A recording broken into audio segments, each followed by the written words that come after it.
بسم الله الرحمن الرحيم. ياسين والقرآن الحكيم إنك لمن المرسلين على صراط مستقيم تنزيل العزيز الرحيم لتنذر قوما ما أنذر آباؤهم فهم غافلون. لقد حق القول على أكثرهم فهم لا يؤمنون. إنا جعلنا في أعناقهم أغلالا فهي إلى الأذقان فهم مقمحون. وجعلنا من بين أيديهم سدا ومن خلفهم سدا فأغشيناهم فهم لا يبصرون. وسواء عليهم أأنذرتهم أم لم تنذرهم لا يؤمنون. إنما تنذر من اتبع الذكر وخشي الرحمن بالغيب فبشره بمغفرة وأجر كريم. إنا نحن نحيي الموتى ونكتب ما قدموا وآثارهم وكل شيء أحصيناه في إمام مبين. واضرب لهم مثلا أصحاب القرية إذ جاءها المرسلون إذ أرسلنا إليهم 2 فكذبوهما فعززنا بثالث فقالوا إنا إليكم مرسلون. قالوا ما أنتم إلا بشر مثلنا وما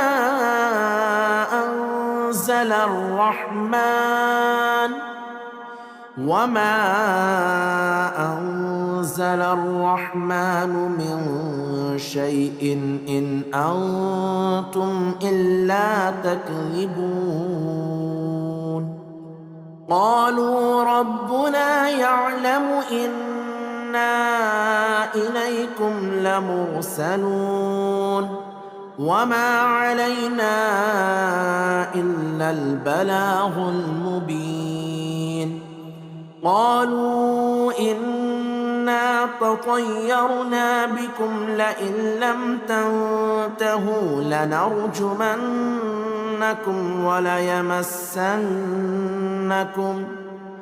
وليمسنكم منا عذاب أليم. قالوا طائركم معكم أئن ذكرتم بل أنتم قوم مسرفون. وجاء من أقصى المدينة رجل يسعى قال يا قوم اتبعوا المرسلين اتبعوا من لا يسألكم أجرا وهم مهتدون. وما لي لا أعبد الذي فطرني وإليه ترجعون أأتخذ من دونه آلهة إن يردني الرحمن بضر لا تغن عني شفاعتهم شيئا ولا ينقذون إني إذا لفي ضلال مبين إني آمنت بربكم فاسمعون قيل ادخل الجنة قال يا ليت قومي يعلمون بما غفر لي ربي وجعلني من المكرمين وما أنزلنا على قومه من بعده من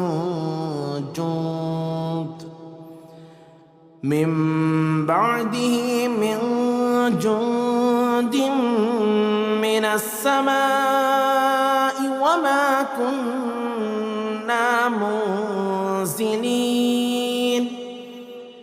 إن كانت إلا صيحة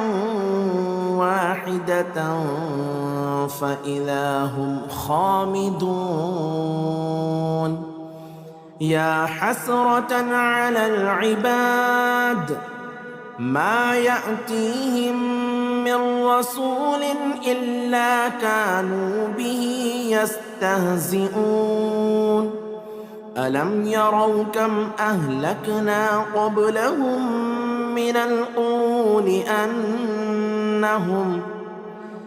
أنهم إليهم لا يرجعون وإن كل لما جميع لدينا محضرون وآية لهم الأرض الميتة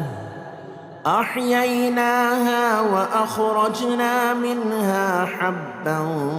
فمنه يأكلون وجعلنا فيها جنات من نخيل وأعناب وفجرنا فيها من العيون ليأكلوا من ثمره وما عملته أيديهم أفلا يشكرون سبحان الذي خلق الأزواج كلها مما تنبت الأرض ومن أنفسهم ومما لا يعلمون وآية لهم الليل نسلخ منه النهار فإذا هم مظلمون والشمس تجري لمستقر لها ذلك تقدير العزيز العليم والقمر قدرناه منازل حتى عاد كالعرجون القديم لا الشمس ينبغي لها أن تدرك القمر ولا الليل سابق النهار وكل في فلك يسبحون وآية لهم أنا حملنا ذريتهم في الفلك المشحون وخلقنا لهم من مثله ما يركبون وإن نشأ نغرقهم فلا صريخ لهم ولا هم ينقذون إلا رحمة منا ومتاعا إلى حين وإذا قيل لهم اتقوا ما بين أيديكم وما خلفكم لعلكم ترحمون وما تأتيهم من آية من آيات ربهم إلا كانوا عنها معرضين وإذا قيل لهم أنفقوا مما رزقكم الله قال الذين كفروا للذين آمنوا أنطعم من لو يشاء الله أطعمه إن أنتم إلا في ضلال مبين ويقولون متى هذا الوعد إن كنتم صادقين ما ينظرون إلا صيحة واحدة تأخذهم وهم يخصمون فلا يستطيعون توصية ولا إلى أهلهم يرجعون ونفخ في الصور فإذا هم من الأجداث إلى ربهم ينسلون قالوا يا ويلنا من بعثنا من مرقدنا هذا ما وعد الرحمن وصدق المرسلون إن كانت إلا صيحة واحدة فإذا هم جميع لدينا محضرون فاليوم لا تظلم نفس شيئا ولا تجزون إلا ما كنتم تعملون إن أصحاب الجنة اليوم في شغل فاكهون هم وأزواجهم في ظلال على الأرائك متكئون لهم فيها فاكهة ولهم ما يدعون سلام قولا من رب رحيم سلام قولا من رب رحيم وامتازوا اليوم أيها المجرمون ألم أعهد إليكم يا بني آدم ألا تعبدوا الشيطان إنه لكم عدو مبين وأن اعبدوني هذا صراط مستقيم ولقد أضل منكم جبلا كثيرا أفلم تكونوا تعقلون هذه جهنم التي كنتم توعدون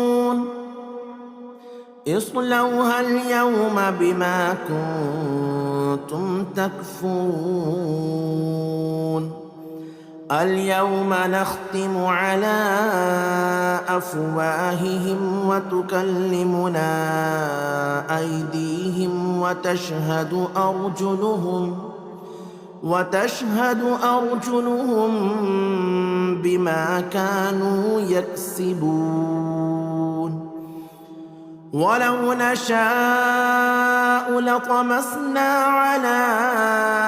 أعينهم فاستبقوا الصراط فأنى يبصرون ولو نشاء لمسخناهم على مكانتهم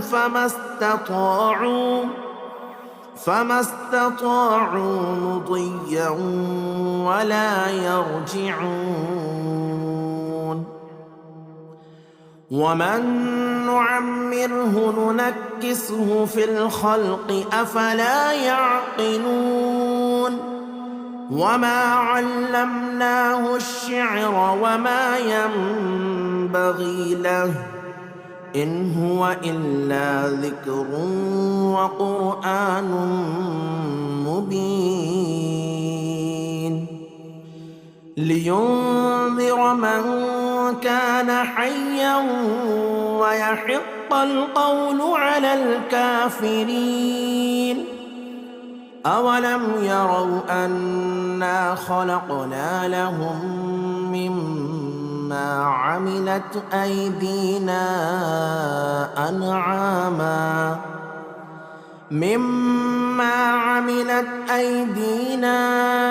أنعاما فهم لها مالكون. وذللناها لهم فمنها ركوبهم ومنها يأكلون ولهم فيها منافع ومشارب أفلا يشكرون. واتخذوا من دون الله آلهة لعلهم ينصرون. لا يستطيعون نصرهم وهم لهم جند محضرون. فلا يحزنك قولهم إنا نعلم ما يسرون وما يعلنون. أولم ير الإنسان أنا خلقناه من نطفة فإذا هو خصيم مبين. وضرب لنا مثلا ونسي خلقه قال من يحيي العظام وهي رميم. قل يحييها الذي أنشأها أول مرة وهو بكل خلق عليم. الذي جعل لكم من الشجر الأخضر نارا فإذا أنتم منه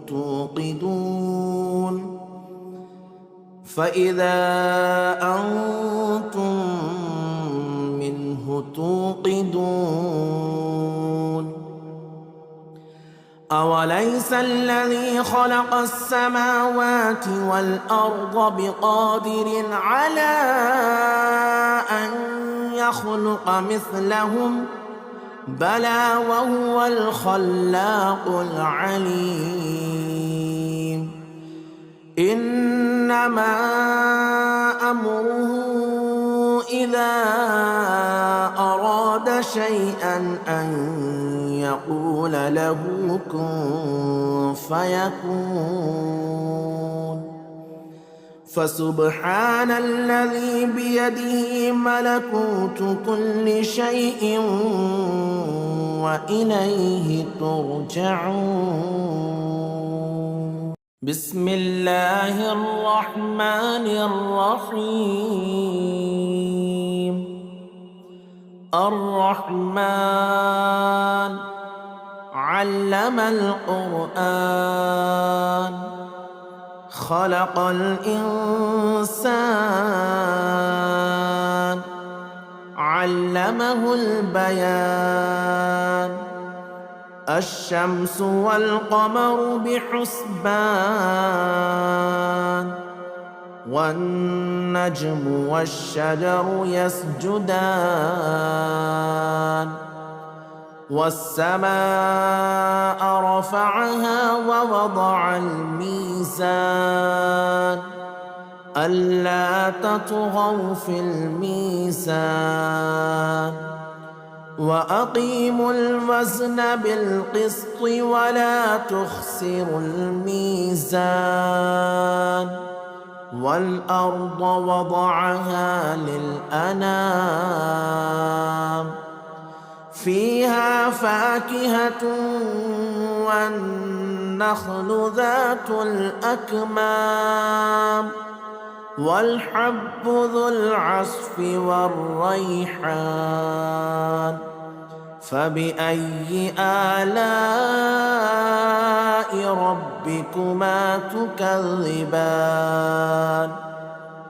خلق الإنسان من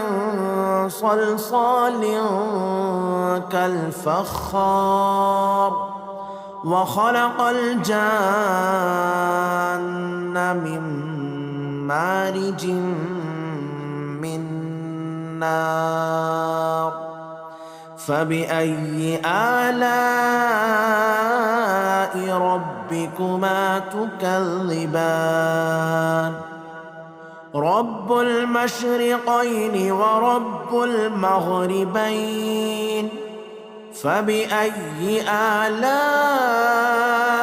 ربكما تكذبان مرج البحرين يلتقيان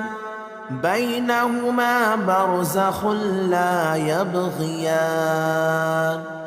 فبأي آلاء ربكما تكذبان يخرج منهما اللؤلؤ والمرجان فبأي آلاء ربكما تكذبان وله الجوار المنشآت في البحر كالأعلام فبأي آلاء ربكما تكذبان كل من عليها فان ويبقى وجه ربك ذو الجلال والإكرام فبأي آلاء ربكما تكذبان يسأله من في السماوات والأرض كل يوم هو في شأن فبأي آلاء ربكما تكذبان سنفرغ لكم أيها الثقلان فبأي آلاء ربكما تكذبان يا معشر الجن والإنس إن استطعتم أن تنفذوا من أقطار السماوات والأرض فانفذوا لا تنفذون إلا بسلطان فبأي آلاء ربكما تكذبان يرسل عليكما شواظ من نار ونحاس فلا تنتصران فبأي آلاء ربكما تكذبان فإذا انشقت السماء فكانت وردة كالدهان فبأي آلاء ربكما تكذبان فيومئذ لا يسأل عن ذنبه إنس ولا جان فبأي آلاء ربكما ربكما تكذبان يعرف المجرمون بسيماهم فيؤخذ بالنواصي والأقدام فبأي آلاء ربكما تكذبان هذه جهنم التي يكذب بها المجرمون يطوفون بينها وبين حميم آن فبأي آلاء ربكما تكذبان ولمن خاف مقام ربه جنتان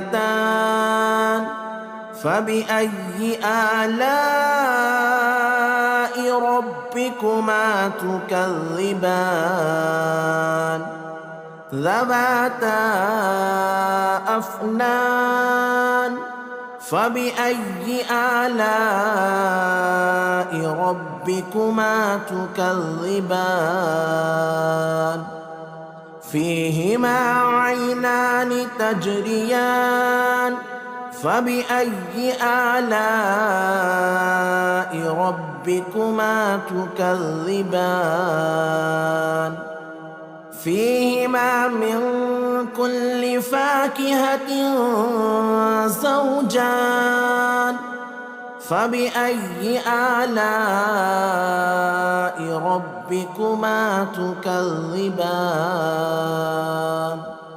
متكئين على فرش بطائنها من استبرق وجنى الجنتين دان فبأي آلاء ربكما تكذبان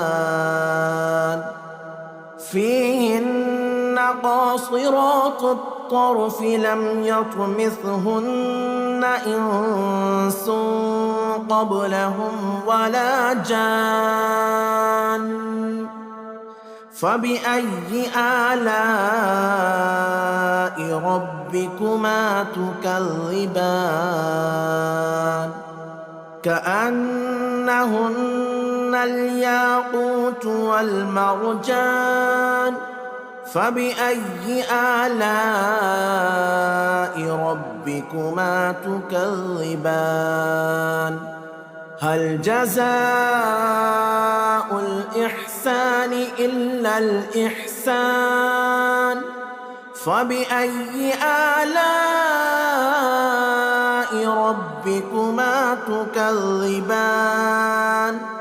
ومن دونهما جنتان فبأي آلاء ربكما تكذبان مدهامتان فبأي آلاء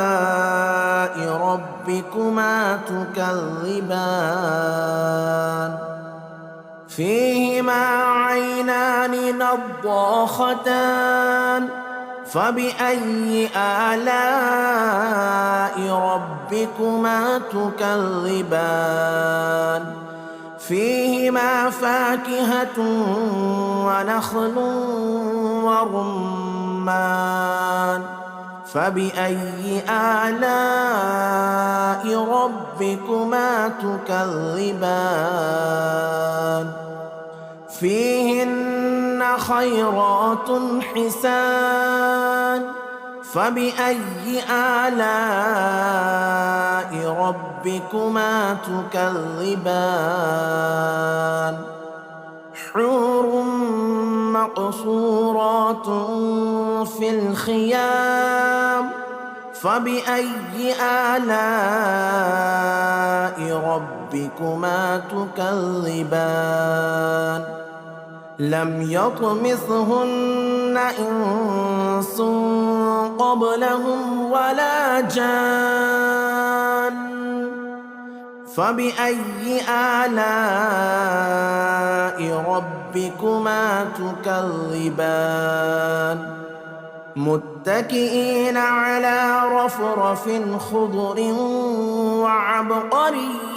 حسان فبأي آلاء ربكما تكذبان تبارك اسم ربك ذي الجلال والإكرام بسم الله الرحمن الرحيم ياسين والقرآن الحكيم إنك لمن المرسلين على صراط مستقيم تنزيل العزيز الرحيم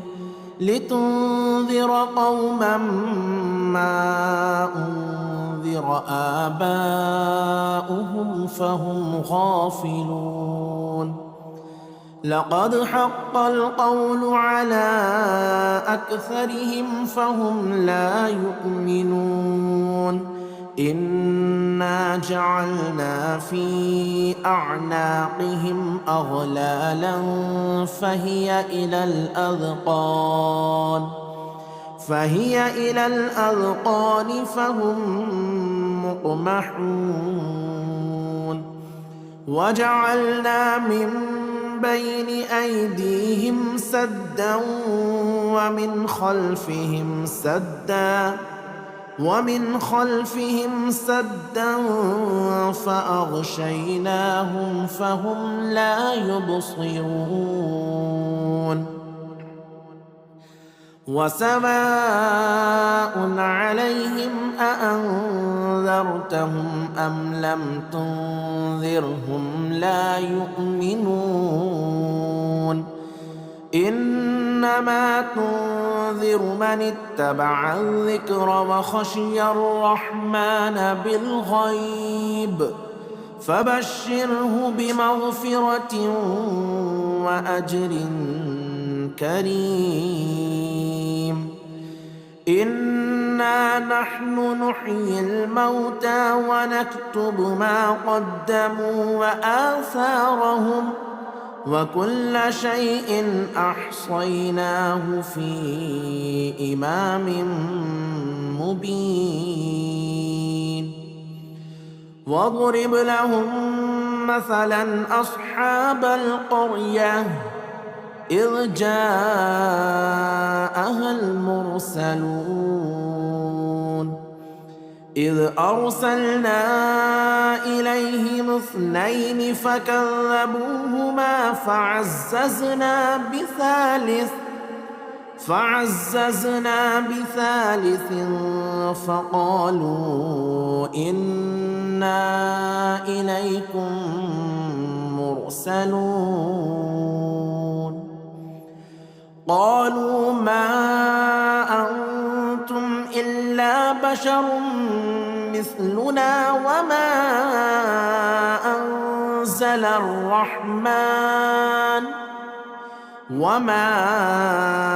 أنزل الرحمن من شيء إن أنتم إلا تكذبون قالوا ربنا يعلم إنا إليكم لمرسلون وما علينا إلا البلاغ المبين قالوا إنا تطيرنا بكم لئن لم تنتهوا لنرجمنكم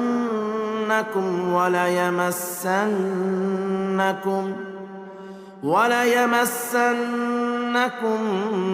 منا عذاب أليم قالوا طائركم معكم أئن ذكرتم بل أنتم قوم مسرفون وجاء من أقصى المدينة رجل يسعى قال يا قوم اتبعوا المرسلين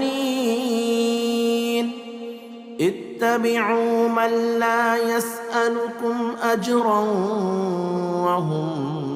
مهتدون وما لي لا أعبد الذي فطرني وإليه ترجعون أأتخذ من دونه آلهة إن يردني الرحمن بضر لا تغني عني شفاعتهم شيئا ولا ينقذون إني إذا لفي ضلال مبين إني آمنت بربكم فاسمعون قيل ادخل الجنة قال يا ليت قومي يعلمون بما غفر لي ربي وجعلني من المكرمين وما أنزلنا على قومه من بعده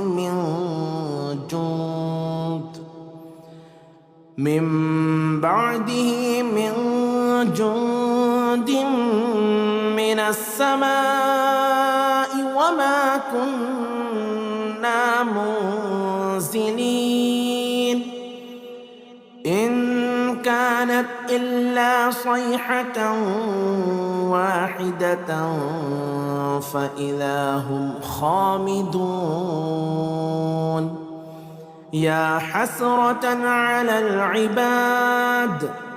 ما يأتيهم من رسول إلا كانوا به يستهزئون ألم يروا كم أهلكنا قبلهم من القرون أنهم إليهم لا يرجعون وإن كل لما جميع لدينا محضرون وآية لهم الأرض الميتة أحييناها وأخرجنا منها حبا فمنه يأكلون وجعلنا فيها جنات من نخيل وأعناب وفجرنا فيها من العيون ليأكلوا من ثمره وما عملته أيديهم أفلا يشكرون سبحان الذي خلق الأزواج كلها مما تنبت الأرض ومن أنفسهم ومما لا يعلمون وآية لهم الليل نسلخ منه النهار فإذا هم مظلمون والشمس تجري لمستقر لها ذلك تقدير العزيز العليم والقمر قدرناه منازل حتى عاد كالعرجون القديم لا الشمس ينبغي لها أن تدرك القمر ولا الليل سابق النهار وكل في فلك يسبحون وآية لهم أنا حملنا ذريتهم في الفلك المشحون وخلقنا لهم من مثله ما يركبون وإن نشأ نغرقهم فلا صريخ لهم ولا هم ينقذون إلا رحمة منا ومتاعا إلى حين وإذا قيل لهم اتقوا ما بين أيديكم وما خلفكم لعلكم ترحمون وما تأتيهم من آية من آيات ربهم إلا كانوا عنها معرضين وإذا قيل لهم أنفقوا مما رزقكم الله قال الذين كفروا للذين آمنوا أنطعم من لو يشاء الله أطعمه إن أنتم إلا في ضلال مبين ويقولون متى هذا الوعد إن كنتم صادقين ما ينظرون إلا صيحة واحدة تأخذهم وهم يخصمون فلا يستطيعون توصية ولا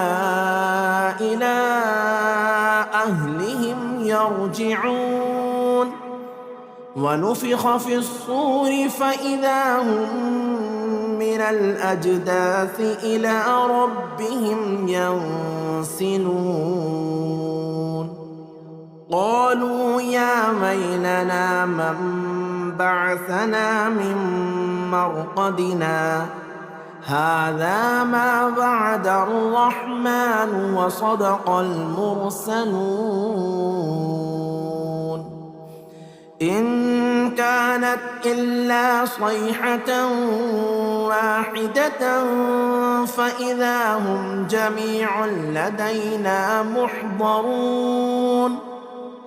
فاليوم لا تظلم نفس شيئا ولا تجزون إلا ما كنتم تعملون إن أصحاب الجنة اليوم في شغل فاكهون هم وأزواجهم في ظلال على الأرائك متكئون لهم فيها فاكهة ولهم ما يدعون سلام قولا من رب رحيم سلام قولا من رب رحيم وامتازوا اليوم أيها المجرمون ألم أعهد إليكم يا بني آدم ألا تعبدوا الشيطان إنه لكم عدو مبين وأن اعبدوني هذا صراط مستقيم ولقد أضل منكم جبلا كثيرا أفلم تكونوا تعقلون هذه جهنم التي كنتم توعدون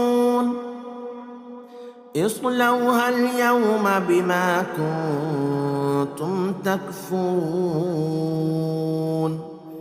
اليوم نختم على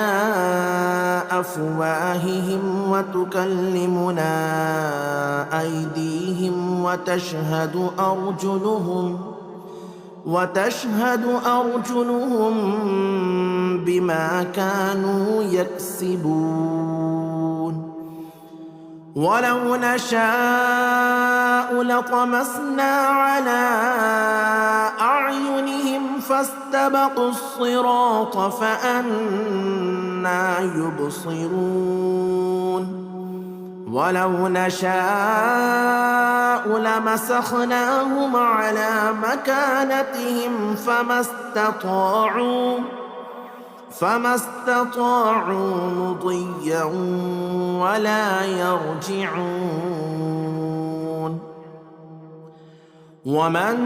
نعمره ننكسه في الخلق أفلا يعقلون وما علمناه الشعر وما ينبغي له إن هو إلا ذكر وقرآن مبين لينذر من كان حيا ويحق القول على الكافرين أولم يروا أنا خلقنا لهم مما عملت أيدينا أنعاما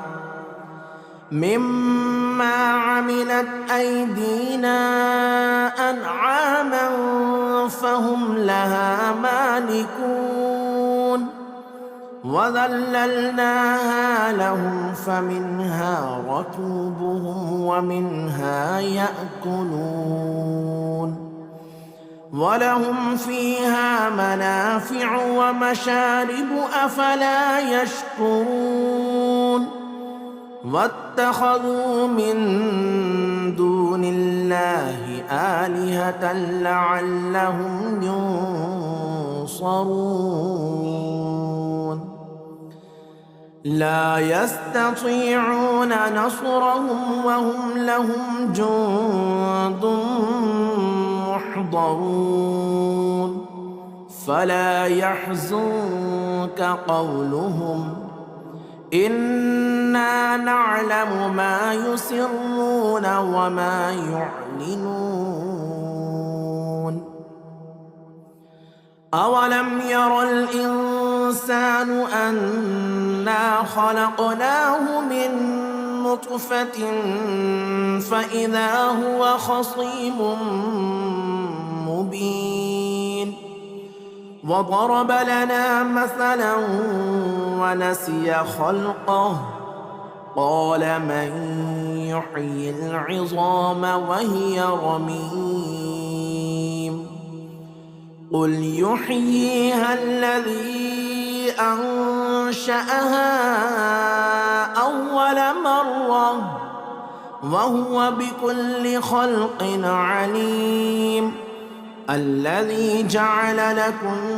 من الشجر الأخضر نارا فإذا أنتم منه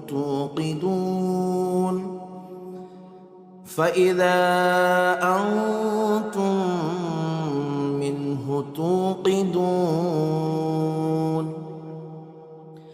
أوليس الذي خلق السماوات والأرض بقادر على